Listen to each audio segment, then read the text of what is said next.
खुशियों से जगमगा रहा था। बरसों की दुआओं और मुन्नतों के बाद बादशाह आलियां और मलका सहर को अल्लाह ने औलाद की नेमत अता की थी, वो भी एक नहीं बल्कि 2 बेटियां। जैसे ही खबर महल में फैली, खुशी की लहर पूरे शहर में दौड़ गई। हर गली कूचे में चिराग जलाए गए, गुलाब की पत्तियां बिखरें और लोगों ने जश्न मनाया। मलका ने दोनों नन्ही बच्चियों को बाहों में समेटा तो उसकी आंखों से खुशी के आंसू बहने लगे। एक बच्ची का चेहरा जैसे चांद की रोशनी सा था और दूसरी के लबों पर हल्की सी मुस्कुराहट गोया कल्ली की तरह थी। बादशाह ने मोहब्बत से कहा, सहर, ये दोनों हमारी रियासत का सबसे कीमती खजाना है। लेकिन खुशी की ये रात एक पुरस्रार मेहमान ले आई। आधी रात को अचानक महल की फजा बदल गई। आसमान पर बादल छा गए, बगोले उठे और खिड़कियों से नर्म सी रोशनी अंदर आने लगी। सब हैरान थे कि ये क्या हो रहा है। अचानक कमरे में एक नूरानी हस्ती नमूदार हुई। वो परियों की मलका थी। बादशाह और मलका घबरा गए। परियों की मलका ने नर्म मगर संजीदा लहजे में की, तुम्हारी किस्मत अजीम है कि तुम्हें जुड़वा बेटियां अता हुई हैं, मगर याद रखो ये दोनों एक साथ नहीं रह सकती।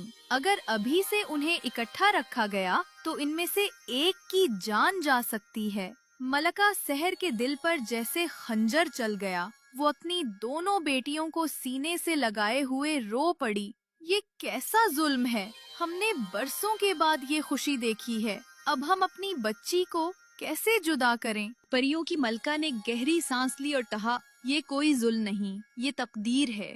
दोनों में एक खास ताकत है और वो ताकत अभी कमजोर है। इन्हें अलग अलग परवान चढ़ना होगा। एक तुम्हारे साथ महल में रहेगी, दूसरी मेरी दुनिया में। बादशाह आलियान ने कांपते हुए हाथ से अपनी एक बेटी को आगे बढ़ाया। हम मजबूरी में आपकी बात मानते हैं, बस हमारी बच्ची को सलामत रखना। परियों की मलका ने बच्ची को अपनी बाहों में लिया लगी। परियों की मलका ने जाते जाते कहा, डरो नहीं, वक्त आने पर सब कुछ जाहिर हो जाएगा। तुम्हारी बेटियां एक दूसरे को तलाश कर लेंगी। मलका ने दूसरी बेटी को सीने से लगाया और दुआ की, अल्लाह करे एक दिन ये दोनों बहनें फिर इकट्ठी हो जाएं। यूं जश्न की रात गम की सायादार खामोशी में बदल गई। एक बच्ची महल में रह गई और दूसरी परियों की जादुई दुनिया में रवाना कर दी गई। साल गुजरते गए। महल में रहने वाली शहजादी को सब जोया के नाम से जानने लगे। वो बचपन से ही नाजो नियम में पली बढ़ी, लेकिन उसके दिल में हमेशा एक अनजानी कमी सी रहती थी। जोया की परवरिश महल के तर्ज पर हुई। सुबह सवेरे